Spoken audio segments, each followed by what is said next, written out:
अस्सलाम वालेकुम नाज़रीन, ज़हीर हसन जलवानी शबाना नवाज़ ऑफिशियल चैनल ते तव्हां सां मुख़ातिब आहियां। जीअं त असांजी क्लासिस BPS 5 to 15 IBA जेके गवर्नमेंट तरफ़ां अनाउंस थियल जॉब्स आहिनि उन जे सिलसिले में असांजी क्लास हली रहिया आहिनि। असां पंहिंजो क्लास जेको आहे सो शुरू कंदासीं। An action of water, wind और ice that remove sediments of soil, rock or dissolved material from one location to another is called उहो अमल जंहिंमें पाणी, हवा या बर्फ़ सेंडिमेंट्स पंहिंजो पाण मां जेको सो डिज़ोल्व करे ऐं उन अमल खे या ईअं पंहिंजी लोकेशन हिकु लोकेशन मां ॿी लोकेशन ते वञण खे छा चइबो आहे? एरोशन चइबो आहे। A process of breaking down of substance by physical or chemical process is called उहो अमल जंहिंमें फिज़िकल ऐं केमिकल ब्रेकिंग डाउन थिए उन अमल खे छा चइबो आहे? वेदरिंग चइबो आहे। Area of low flat land where rivers splits into smaller rivers is called उहा जॻह, उहो इलाइक़ो या उहो अमल, ज़मीन जो उहो हिसो जंहिंमें वॾो दरिया जे नंढे हिसे में किरे उनखे छा चइबो आहे? डेल्टा चइबो आहे। जीअं असांजो सिंधु दरिया जो इंडस डेल्टा वारो इलाइक़ो आहे। Area where river meets the sea is called उहो इलाइक़ो जंहिंमें दरिया जो पाणी समुंड में छोड़ करे उनखे छा चइबो आहे? Estuary. Which is largest river irrigation system of the globe दुनिया जो वॾे में वॾो जेको नहरी निज़ाम आहे, दरियाई नहरी निज़ाम, उहो कहिड़ो आहे? इंडस रिवर सिस्टम, सिंधु दरिया जो जेको निज़ाम आहे। How many large dams are there in Pakistan इन इंडस रिवर सिस्टम पाकिस्तान में सिंधु दरिया जे निज़ाम ते केतिरा वॾा डैम लॻल आहिनि? Three dams. How many canals are included in Indus river system Sindhu दरिया ते केतिरा वाह जेको आहे केतिरा वाह सिंधु दरिया मां निकितल आहिनि? 57। Types of a large storm system having a spiral system of violent winds is called typhoon. उहे वॾा तूफ़ान जेके यानी कि निज़ाम खे तहस नहस कनि था या तमामु घणा यानी कि ख़तरनाक थियनि था, तेज़ तरीन थियनि था, उनखे छा चइबो आहे? टाइफॉन चइबो आहे। Typhoon are formed over North West Pacific Ocean. उहे किथे ठहंदा आहिनि? नॉर्थ वेस्ट पैसिफिक ओशन ना। Cyclones are formed over cyclone जेके आहिनि उहे किथे ठहंदा आहिनि? इंडियन ओशन मथां ठहंदा आहिनि। हॉरिकेन्स आर फॉर्म्ड ओवर हॉरिकेन्स जी किथे ठहंदा आहिनि? North Atlantic ocean. अमेरिका इन्हनि रियासत में अक्सर ॾाढा जेके आहिनि सो ख़तरनाक तूफ़ान ईंदा रहंदा आहिनि। हाणे इन खां पोइ असां चैप्टर 4 शुरू कंदासीं, माइग्रेशन एंड सेटलमेंट, हिजरत ऐं सेटलमेंट यानी कि सेट थियणु, हिकिड़ी जॻह तां ॿी जॻह ते मुंतक़िल थिए उते सेट थियणु। Leaving a country for a long time or permanently is called हिकिड़े इलाइक़े खां ॿी इलाइक़े में या हिकिड़े मुल्क खां ॿिए मुल्क में जेको आहे सो मुस्तक़िल तौरु वञी करे पंहिंजे इलाइक़े खे छॾे करे ॿिए इलाइक़े में वञण खे छा चइबो आहे? इमिग्रेट यानी कि हिजरत करणु चइबो आहे। Entering to the country to live there for long time or permanently is called. साॻियो क्वेश्चन आहे, हिकिड़े जेको आहे सो मुल्क मां घणे अरसे ताईं ॿिए मुल्क में वञण लाइ या मुस्तक़िल तौर ते वञी करे रहण खे छा चइबो आहे? इमिग्रेट यानी हिजरत करे वञी करे रहणु।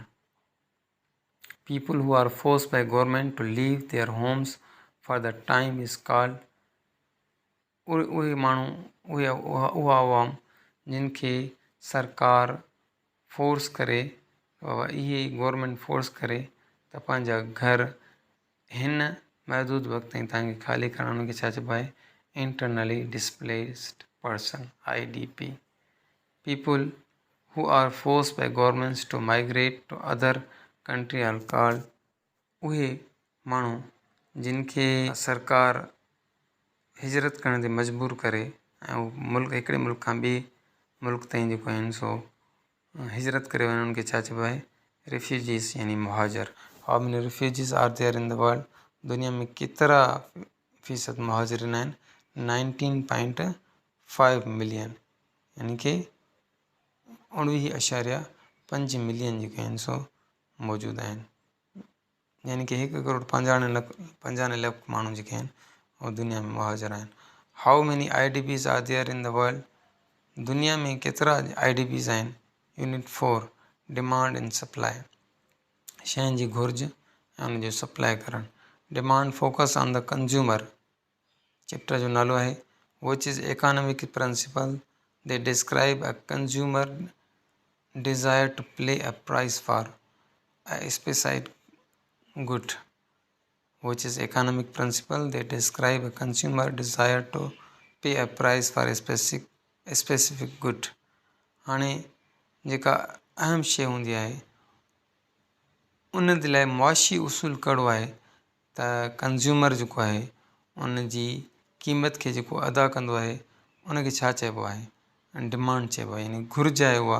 बाबा हिकिड़ी शइ जी घुर्ज तमामु घणी आहे, जीअं मिसाल तौरु विच में खंड जी घुर्ज घणी थी वई ऐं उहे स्टॉक थी रही, जीअं अन्न उन जी घुर्ज थींदी आहे त उहे जी शयूं स्टॉक थींदियूं आहिनि त उनखे छा चइबो आहे? घुर्ज, डिमांड जंहिं शइ जी वधी वञे। Amount of goods that consumers are willing to buy is called, उहे जेके ख़रीद करण जी ख़्वाहिश रखनि था उनखे छा चइबो आहे? Consumer demand. How many types of demand are there, यानी घुर्जनि जा, शयुनि जी घुर्जनि जा केतिरा हिसा आहिनि? 2 इंडिविजुअल एंड मार्केट, हिकिड़ो त ज़ाती, ॿियो मार्केट मां। The graphical representation of demand schedule is known as a demand curve. Chapter number 2 आहे supply focus on the producer. हाणे supply focus on a producer, इस चैप्टर जो नालो आहे person and group who creates and supplies goods and services called, को शख्स या को ग्रुप जेको शयूं ठाहे ऐं सप्लाई करे उनखे छा चइबो आहे? Producer. Tabulation of supply is called supply of schedule, शयूं सप्लाई करण जो शेड्यूल या वक़्तु उनखे टेबुलेशन ऑफ सप्लाई चइबो आहे। The graphical representation of supply schedule is known as supply curve. Unit next थो अचे organisation of people in Asia. Asia में माण्हुनि जूं जेके ऑर्गेनाइजेशन्स ठहियल आहिनि, अवाम जूं ऑर्गेनाइजेशन्स ठहियल आहिनि उन जे बारे में। चैप्टर 1 आहे equation and exercise of leadership of groups. A group of people living together with a sense of being and belong together is called, माण्हू गॾिजी करे हिकिड़ी जॻह ते रहनि ऐं हिकिड़े ख़्याल सां रहनि उनखे छा चइबो आहे? सोसाइटी यानी मुआशिरो। People of society are naturally divided into leaders and followers. माण्हू अवाम जेका आहे मुआशिरे में रहे थी उहो ॿिनि हिसनि में विरहायल आहे, हिकिड़ा रहनुमा हूंदा आहिनि, ॿिया हुन जा फॉलोवर्स यानी पोइलक हूंदा आहिनि। Responses of Asian people towards challenges and crisis, in how many major regions Asia is divided, Asia खे केतिरनि अहम हिसनि में विरहायो वियो आहे? 5 पंजनि हिसनि में। Name the major regions of Asia, Asia जे अहम 5 हिसनि जा नाला ॿुधायो। South Asia, East Asia, South East Asia, West Asia, Middle East जंहिंखे चइबो आहे, एंड सेंट्रल एशिया। ज़हन में रखी छॾिजे अहम सवाल आहे, एशिया खे 5 हिसनि में विरहायो वियो आहे। How many countries are there in South Asia, ॾखिण एशिया में टोटल केतिरा मुल्क आहिनि? 8। पहिरियां किताबनि में 7 ईंदो, हाणे 8 आहिनि, यानी बशमूल अफ़गानिस्तान जे।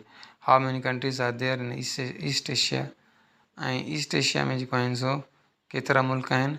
6 स्टेट, 6 स्टेट, 2 नॉन सॉवरेन, यानी कि 6 रियासतूं आहिनि जिन में 2 जेके आहिनि उहे नॉन सॉवरेन आहिनि, यानी कि उन्हनि खे इख्तियार न आहिनि पंहिंजा। How many countries are there in South East Asia, South East Asia में केतिरा मुल्क आहिनि? 11 यानी 11। How many countries are there in West Asia, Middle East? 12। How many countries are there in Central Asia? 5। Central Asia में 5 मुल्क आहिनि। Kashmir issue is challenge of which Asian region? South Asia. मसइला कश्मीर कहिड़े इलाइक़े जो मसइलो आहे? ॾखिण एशिया जो। Palestine issue is challenging of which Asian region? फ़लस्तीन जो जेको मसइलो आहे एशिया जे कहिड़े हिसे जो मसइलो आहे? वेस्ट एशिया यानी मिडल ईस्ट जो। Chapter number 3 organisation of society, ASEAN society. Rights and responsibilities. हुन में ASEAN stands for associate of South East Asian nations. SAARC stands for SAARC जेका South Asian association for regional cooperation, जेके Asia में ममालिक आहिनि उन्हनि में जेका उन्हनि जे हिक ॿिए सां ताल्लुकात या उन मामलात जे सिलसिले में जेका यानी कि मीटिंग वग़ैरह थींदी आहे या जेका ऑर्गेनाइजेशन ठहियलु आहे उनखे छा चइबो आहे, सार्क चइबो आहे। उनजो फुल फॉर्म आहे south Asian association for regional cooperation. CSO stands for Shanghai Cooperation Organization. The two kinds of bar graphs are line graph and pie graph। ॿ क़िस्म जा ग्राफ आहिनि, शक्लियूं हूंदियूं आहिनि जेके मैप्स जा हूंदा आहिनि। हिकिड़ो लाइन ग्राफ हूंदो आहे, ॿियो पाए ग्राफ हूंदो आहे। Taking photographs of the ground from an elevated position is called aerial photography। उन खां पोइ the way of represent of statistical data using symbolic figures to match the frequencies of different kinds of data is called tabular method।